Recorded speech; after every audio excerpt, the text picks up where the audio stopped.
เอาเงากันเอามาห้างมาบ่อยเอกไอ้คนรำยอเด้อเมื่อกี้เด้อเอาจิตเพียงแรกเนี่ยเมื่อกี้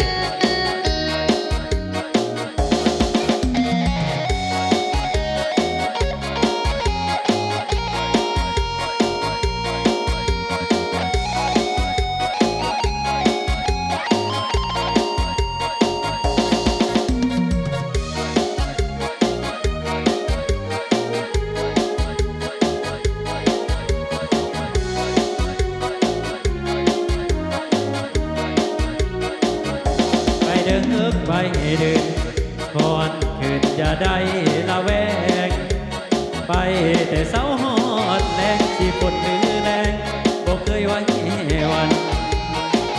นักธุรกิจเอาชีวิตสู้เป็นเดิมพันเมียอยู่บ้านบอกเคยไว้วันให้นอกนั้นเฮ็ดใจใหญ่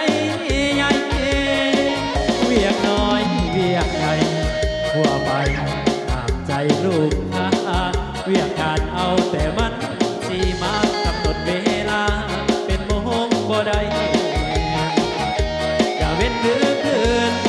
บ่ต้องยืนสู้ทนต่อไปคิดฮอดเมียแทบขาดใจ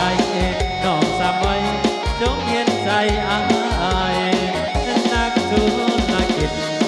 ผู้สวยคิดก็คือภรรยาคอยเตือนยามไปยามมาเป็นที่ปรึกษาสวยอายเป็นผู้จัดสรรสวยกันให้ได้ดังหมายน้องอย่าระแวงใจอายหากันเพียงกายดอกเดินงามนอนไปเดินไปเดินน้องอย่าตื่นตกใจผู้หานท่านเคยว่าไว้เป็นใจใหญ่ใหญ่คือพาเวทสันดอนนักธุรกิจบอกเคยคิดนอกใจงามงอนเมียอยู่บ้านอย่าได้สั่นคลอนถึงยามนอนหัวกอดมอนแทนเมียเอาเกี่ยวกันพี่น้องเกี่ยวกันได้เด้อ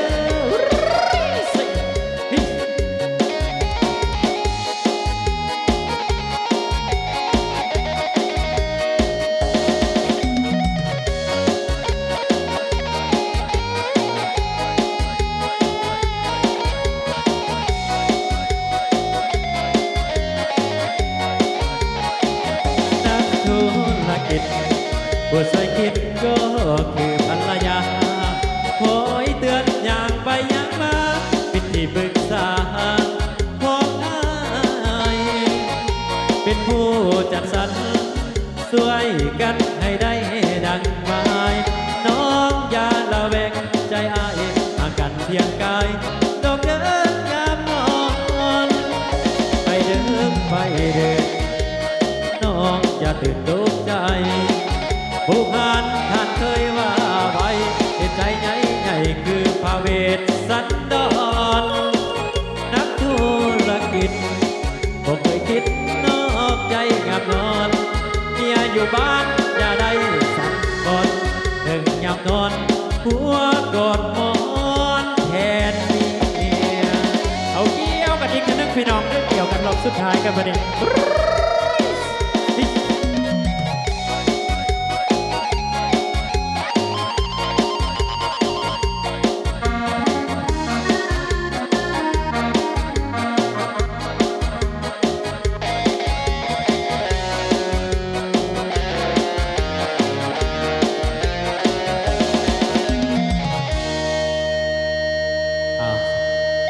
จอดกันพี่น้องเลย